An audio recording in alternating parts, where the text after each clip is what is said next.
Where have I been? Well, a little bit of everywhere. 10 months ago, after 13 years of business, I closed my business and decided it was time for me to start living. Like really living the life that I felt was meant for me and not what I felt society was pushing on me. I absolutely loved my brand Candlessentials, but after so long, I realized it was no longer in alignment with the life I wanted to live. And I woke up one day and was like, I cannot make another candle. And that started the journey of me closing the business and figuring out what's next for me.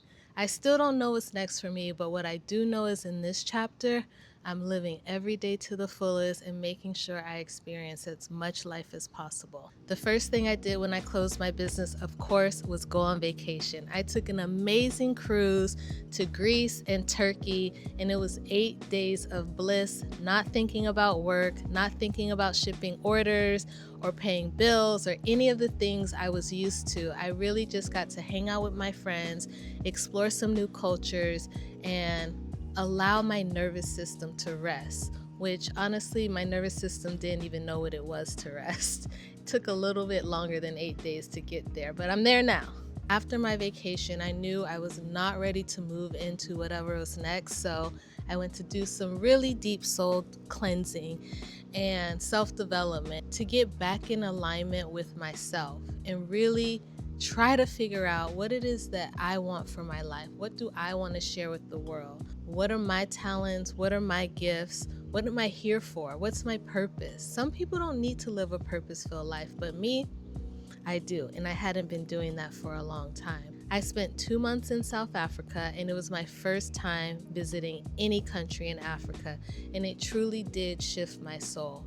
Like, just being Black American and never having visited Africa, listen, if you're Black American, if you're Black, if you're any member of that diaspora, go to Africa. Suggest West Africa, but start wherever you need to start. A question I get asked a lot in this chapter of my life is, what does it mean to live free or be free and live a life in alignment with my purpose?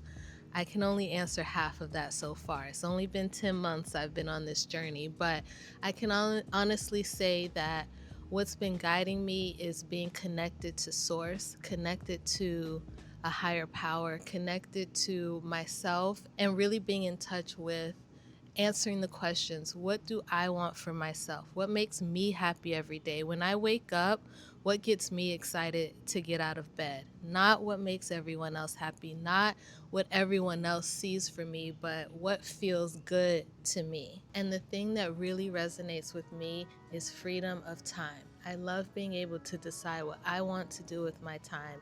And so all the decisions I make in my life now are what allows me to be in control of my own time. What did I have to let go of to get here? The biggest thing was I had to let go of people pleasing.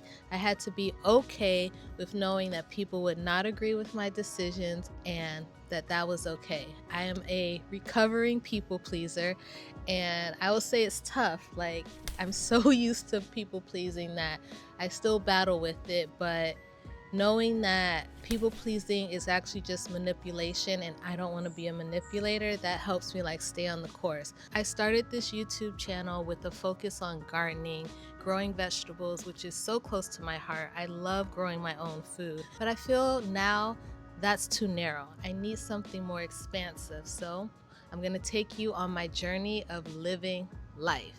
And honestly, I be living life, y'all. I be living life. This year, I'm traveling a lot. I'm connecting with new people. I'm still doing a lot of self-development. I'm allowing myself to live an unrestricted life and try things that for the last 10 years I wasn't willing to try. You're gonna come on that journey with me. We're still gonna have gardening here. We're still gonna have plant-based eating and all things eco-conscious living and sustainability, because that's just the life I live. So that's not going anywhere. I just want to show you guys a little bit more. What I really want you to take away from this is create the life that you want to be living. You. Release yourself from the small box that everyone puts you in. You're supposed to do this and you're supposed to do that. You don't have to do anything. You create the life that works for you, and it doesn't have to look like anyone else's life. Or if you want your life to look like everyone else's life, that's on you too. So create the life that you want to be living, and what comes before that is allowing yourself the space to figure out what you want. That's all, folks.